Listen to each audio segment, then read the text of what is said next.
Começando mais um programa Ico Thomas Show.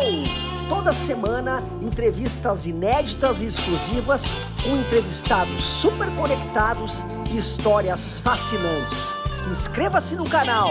Ico Thomas Show é um oferecimento Vivares Sleep Center, Assum Supermercados e Conduz Vale, com apoio de Kia São Motors, Bertrand e Massas Romena. Well, sometimes I go out by myself and I look across the water and I think of the things what to do, and with my head I paint a picture. Since I come home, where my body's been a mess, where I miss a ginger hair and the way you like the dress. Isso aí, pessoal, estamos começando mais um programa Ico Thomas Show. Obrigado pelo seu carinho, sua audiência. Na semana passada eu comentei com vocês que o professor Francisco Eliseu Aquino, que é climatologista do Departamento de Geografia da URGS, estaria conosco mais uma vez esta semana. Obrigado por estar aqui conosco, professor, novamente. Muito obrigado, Ico. É sempre um privilégio estar aqui contigo. É uma alegria. Lamentavelmente, vamos falar de desastres, né, de impactos do clima ou da mudança do clima, mas é muito bom estar aqui contigo. Professor, a gente sabe tudo que está acontecendo no nosso estado, na realidade no mundo inteiro, né? Então, um ano, não sei se eu posso dizer atípico, mas as coisas andam acontecendo bastante aqui. O que a gente pode visualizar para o futuro aqui, falando da gente aqui, no Rio Grande do Sul e no Vale do Taquari? As coisas podem ou vão, infelizmente, piorar? Sim, né? Sim, lamento, né, dizer isso. Há muito tempo, em livros, em palestras, as pessoas se questionavam o que seria um ano atípico, um ano de mudança climática. Como é que a gente identificaria esse ano? E a literatura recente sempre marcou o ano de 1997, porque em 97 e 98 nós tivemos um El Niño do século, sim, com enormes impactos, inundações aqui no sul, então prejuízos de toda a ordem e infelizmente milhares de vidas, né? Então 97 e 98 era um ano anomalamente quente e com inúmeros impactos, ondas de calor, de frio, inundações e assim por diante. De 97 e 98 até 2023, praticamente ano após ano, a gente superou em anomalia de temperatura média do planeta o ano de 97 e 98 e superamos inclusive em anos de El Niño. Então os anos de El Niño ajudam esse evento da mudança climática a ser mais intenso. Então, provavelmente, 2023 vai superar todos esses anos recordes das últimas 3 décadas e nós vamos passar a falar nas próximas décadas que um ano característico de mudança climática seja 2023 e pior.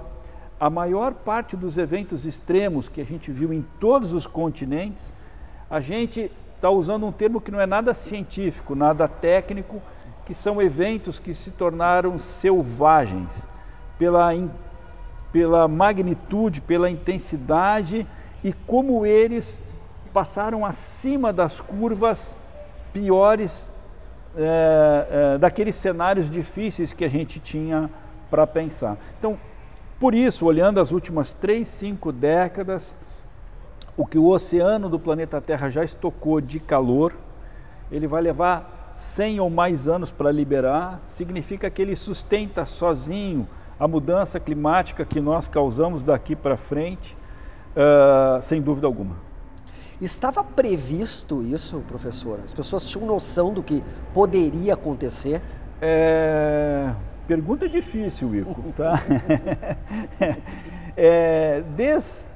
Desde o início do século, nós temos inúmeros cientistas sozinhos em laboratório, imaginando, né, que queimar carvão para ter no fogão em casa, queimar lenha, desmatar, construir cidades, teria um efeito de acúmulo de gases de efeito estufa e a atmosfera teria que reagir e os oceanos também. Então, nos anos 50, nos anos 60, a gente já tinha artigos científicos impactantes em periódicos renomados, isso é, com pareceristas, com revisão extremamente criteriosa, mostrando o que seria o ano de 2000, 2010, 2020, né? E a gente superou, lamentavelmente, esses piores cenários. Então, a gente tinha ciência e, por conta disso, em 1990, se lançou o painel intergovernamental de mudanças do clima pela ONU, e esse painel reúne cientistas de todos os países, de todas as áreas do conhecimento, para revisar todos os trabalhos e trazer um relatório que pudesse ser levado para os tomadores de decisão, isso é, para os governos. Porque a ciência sabia o que ia acontecer, mas ficou aquela pergunta que é difícil: como a gente comunica isso? O que eu faço? Eu disse, bom, eu não sou político, né? Eu não vou fazer, eu não estou numa Câmara, não vou ter legislação, etc. Então o IPCC, desde 1990, elabora relatórios, em média a cada 5 anos, mostrando os cenários, fazendo os alertas para a mudança do clima. Demorou muito tempo para que os tomadores de decisão, para que os países, as nações, entendessem, compreendessem e criassem as suas agendas nacionais e a gente descobrisse as melhores formas de fazer. Não existe uma receita mágica, né? A melhor receita seria preservação ambiental máxima possível, e aqui eu faço um adendo. Nos anos 2010, 2020, 2010 a 2020, o Brasil teve uma pujança econômica e agrícola fenomenal no planeta. Gerou renda, gerou riqueza, gerou emprego e assim por diante. E nessa década foi a década em que a gente menos desmatou a Amazônia e o Cerrado. Então, é matemática e economia simples. O Brasil conseguiu alavancar a economia, protegendo florestas e desenvolvendo muito e conquistando mercado internacional, sem dúvida alguma. Então, é possível crescer fazendo as adequações necessárias.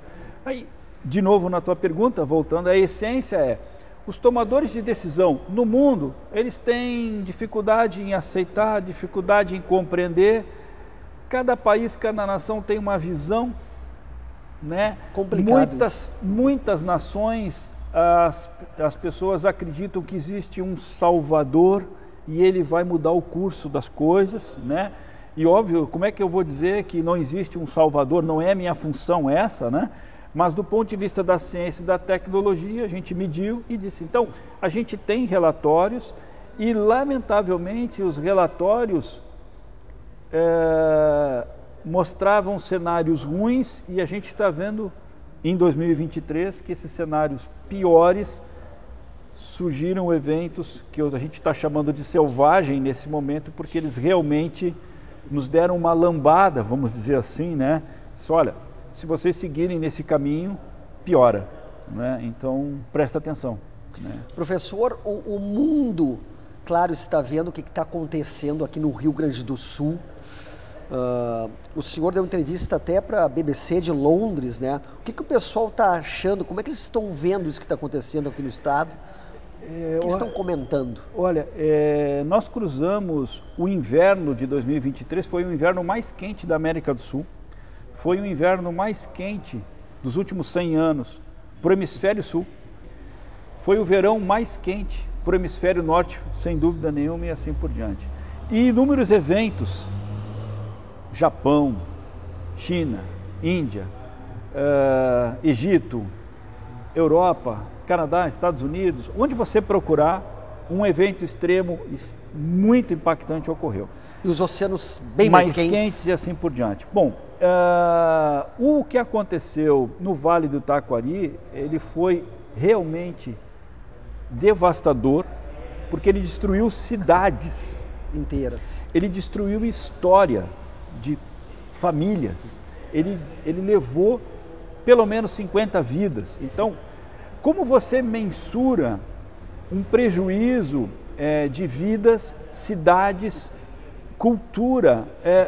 Essas cidades, não sobrou igreja, não sobrou hospital, não sobrou escola, não sobrou praça, não sobrou nada, não sobrou foto, não sobrou livro, não sobrou recordação de ninguém, nem da pessoa que tinha mais e as melhores condições e a que tinha as condições mais difíceis dessas localidades. Então, esse é um impacto pela sua magnitude, pelo seu grau de destruição, ele infelizmente ranqueou globalmente. E por conta disso, nós na universidade tivemos demanda para entrevista, como tu mesmo citaste, BBC, Londres. Eu jamais imaginei que eu ia, né, que eu cresci, sou radioamador e cresci ouvindo rádio de ondas curtas, né? Então, de repente, o meu telefone toca e é alguém da BBC de Londres querendo me entrevistar, né, para falar sobre o evento. E a compreensão era uma notícia impactante para o planeta, mostrando que os impactos da mudança do clima estão verdadeiramente presentes no nosso estado. Então, a demanda por N outros periódicos, né, no Brasil e no exterior, foi enorme pela magnitude do que nós estamos registrando no nosso estado nesse ano. Na realidade, né, o mundo todo deve ficar em alerta e cuidar. A gente nota, por exemplo, os Estados Unidos, assim, eu morei em Nova York durante um ano, em 2012. O pessoal lá, assim, por exemplo, luz, coisa e tal, o pessoal não cuida muito, né? O pessoal acelera, né? Uma cidade grande como Nova York, o pessoal está notando o que está acontecendo e deve ter consciência um pouco mais com o que a gente vive, né? Eu adoro Nova York. Eu amo também, amo Nova York. Mas eu sou assim, eu vou para algum evento científico e passo por Nova York e às vezes eu consigo algumas horas ou uns dias em Nova York. Eu amo Nova York, mas não cuidam muito da eletricidade. As praças, os parques, os museus, o que tem em Nova York é fabuloso, né? Mas aí é interessante, porque todos os países do mundo estão pagando uma conta muito elevada pela mudança do clima. E as megacidades, vamos colocar Nova York, vamos colocar São Paulo, você pode pegar Los Angeles, Tóquio, escolha uma megacidade, Paris, etc., não importa. Todas elas morreram milhares de pessoas na última década, e especialmente 2022, por ondas de calor em megacidades. Verdade. Onda de calor estressa essencialmente crianças e idosos. Pessoas propensas às questões cardiovasculares rapidamente sofrem efeitos e doenças respiratórias. E como eu costumo dizer, as cidades são ambientes fabulosos para a humanidade, nós construímos elas, nós nos aglomeramos em cidades, né? Buscamos atualmente as 24 horas de vida de uma cidade, se isso é possível, né? Então falamos de Nova York, São Paulo, por exemplo, né? Só que elas são cidades ruidosas, barulhentas. São cidades que, lamentavelmente, as áreas verdes são menores e isso amplifica a mudança climática e o ambiente urbano se tornou prejudicial à nossa saúde, né? Então é difícil. Porto Alegre é um caso. Porto Alegre é uma cidade extremamente urbanizada e arborizada. Ela ganha esse destaque internacionalmente.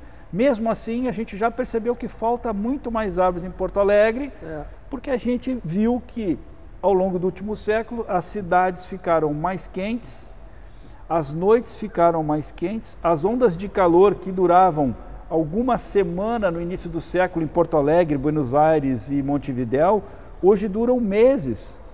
E essas noites nos demandam energia elétrica, nos demandam uma série de consumo que aquece a cidade e que demanda energia para o sistema funcionar.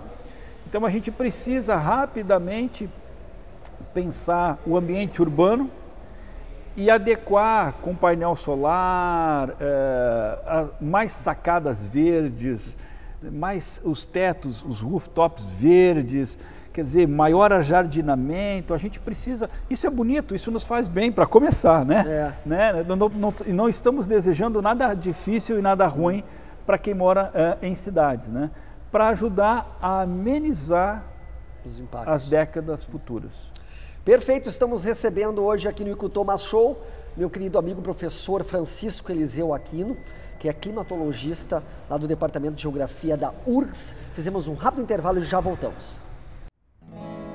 When there again that I'll be just friends.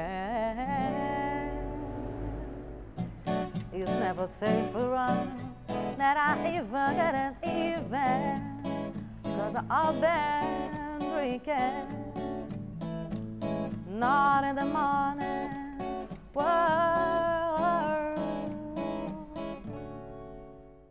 Isso aí, pessoal, estamos de volta com o Ico Thomas Show, hoje recebendo aqui meu amigo, professor Francisco Eliseu Aquino, climatologista do Departamento de Geografia da URGS. Estamos falando sobre esses incidentes, todos que estão acontecendo no nosso estado, no Vale do Taquari, em Porto Alegre também. Mas, professor, nesse segundo bloco eu queria falar com o senhor sobre um assunto que sempre achei muito interessante, sobre o projeto da Antártida, né? Tem acontecido ainda? Como é que está? O senhor tem passado muito tempo lá? Lembro que o senhor passava 4, 5 meses lá, no meio do gelo lá. Andam fazendo isso ainda? Sim, Ico. Nós tivemos no verão de 2022 para 2023 algo como 35 dias no meio da Antártica, isso é 80 graus de latitude sul, para uma aventura científica inédita para o Brasil.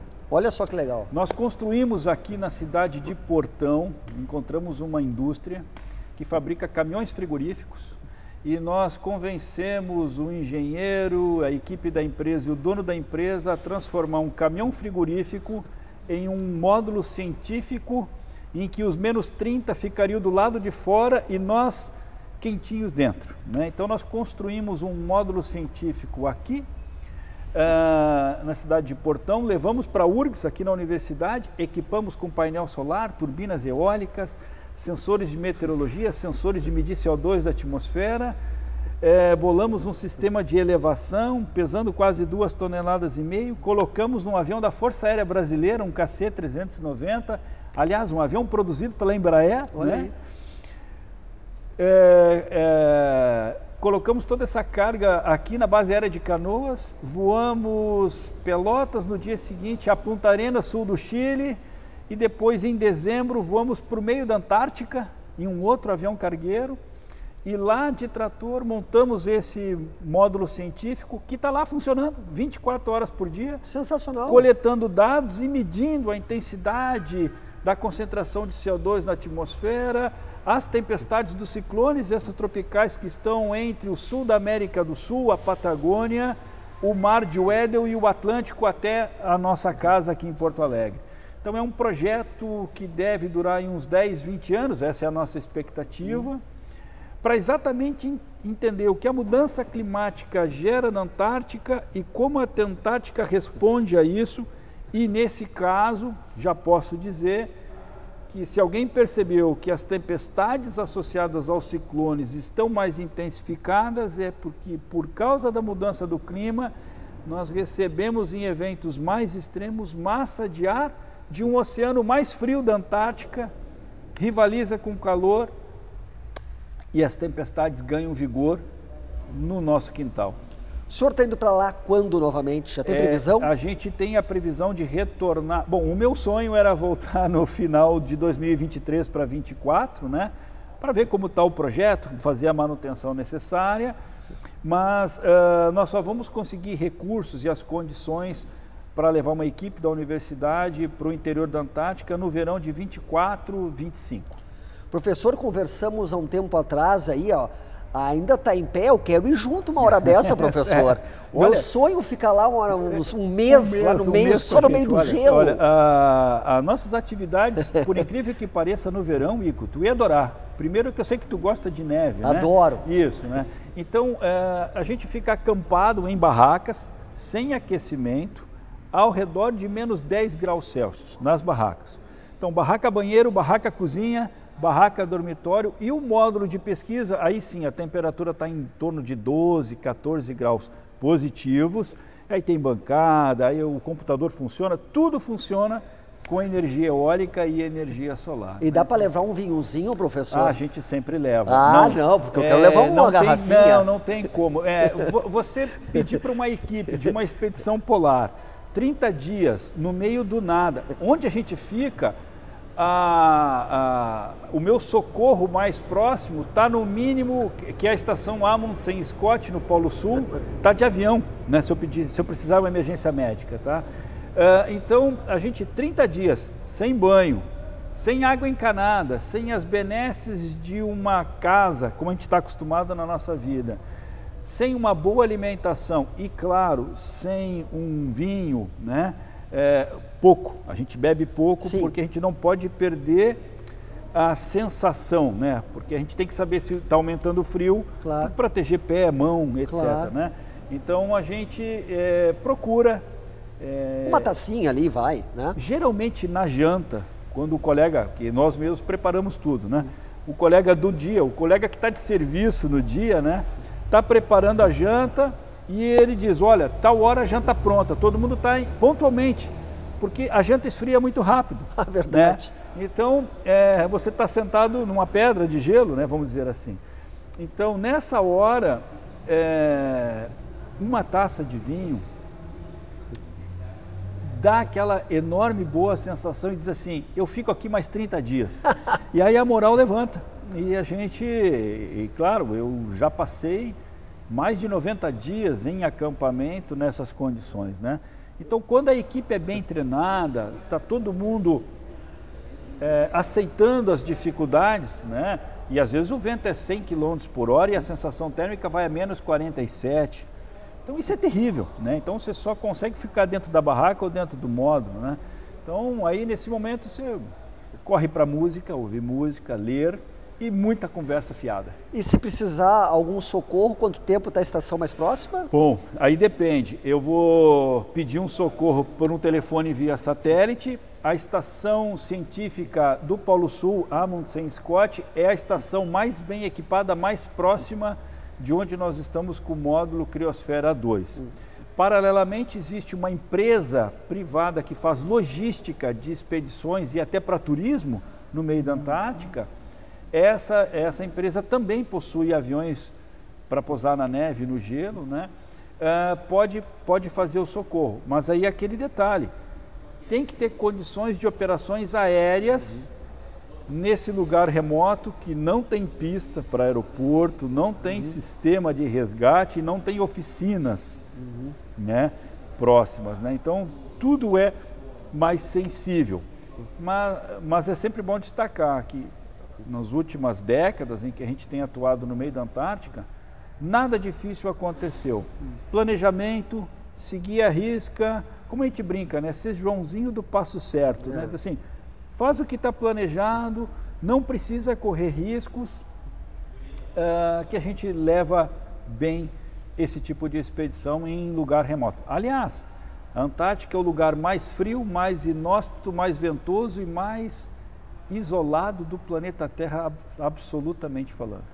Vou junto para cozinhar, professor. Olha aí. Vou cozinhar. Vou ser o cozinheiro da trip. Você sabe que quando monta a equipe, a primeira pergunta é: quem é bom de cozinha? Vou. Essa é sempre a primeira, né? Pergunta, porque obviamente é vital, né? Expedições maiores, com maior envergadura e recurso financeiro, eles levam a equipe só de cozinha. E eu já vi na Antártica expedições em que no meio desse mês e meio, um avião partia do sul do Chile com frutas, legumes frescos ao meio da Antártica para reabastecer expedições. Isso é de dar uma inveja tremenda. Professor, sempre é um prazer conversar com o professor Francisco Eliseu Aquino, climatologista lá do Departamento de Geografia da URGS. Veio aqui no programa 2 semanas, muito obrigado pelo seu carinho, na realidade, com o programa Ikuutoma Show. Já estava com saudade, senhora, vamos nos ver mais em breve, mais rápido, né? Não pode demorar tanto assim. E temos agora aqui, professor, 2 minutos, considerações finais, então, a respeito de tudo isso que estamos vivendo aqui no nosso estado, com o Vale do Taquari, Porto Alegre, no mundo todo, na realidade. Bom, eu acho que, lamentavelmente, né, esse evento extremo, esse desastre que ocorreu no nosso estado, né, vai ser um divisor de águas para que a gente siga incentivando que os tomadores de decisão, né, melhore a infraestrutura de defesa civil. A gente precisa muito melhorar a comunicação para alertas de áreas de risco. É bom lembrar que a maior parte da população no Brasil e no estado do Rio Grande do Sul não está cadastrada para receber alerta de evento extremo. Menos de 7% da população gaúcha recebe no seu smartphone a mensagem de um evento extremo. Então, os tomadores de decisão vão, obviamente, investir mais e procurar qualificar mais ainda os alertas dessas emergências. A gente vai ter que ter uma política robusta de municípios e estado para a mudança do clima muito mais vigorosa. E muito obrigado pela oportunidade de estar aqui contigo, de comunicar o que a universidade, nós da Geografia da URGS e Centro Polar estamos fazendo, que serve, sem dúvida nenhuma, para os nossos tomadores de decisão e para a sociedade gaúcha. Muito obrigado, esse é o professor Francisco Eliseu Aquino, climatologista lá do Departamento de Geografia da URGS. Voltamos na semana que vem com mais o Ico Thomas Show. Obrigado, professor, e até a próxima. Eu que agradeço. Valeu, pessoal. Meet you downstairs in the bar and her. Your rolled up sleeves and this cozy shirt. You say, why do you do when you end your day? Snuff me out like August rain. 'Cause you're my fellow, my guy. Hand me your Stella and fly. By the time I'm out the door, you tear me down like Roger Moore. Ico Thomas Show é um oferecimento Vivare Sleep Center, Assum Supermercados e Condus Vale, com o apoio de Kia São Motors, Bertran e Massas Romena.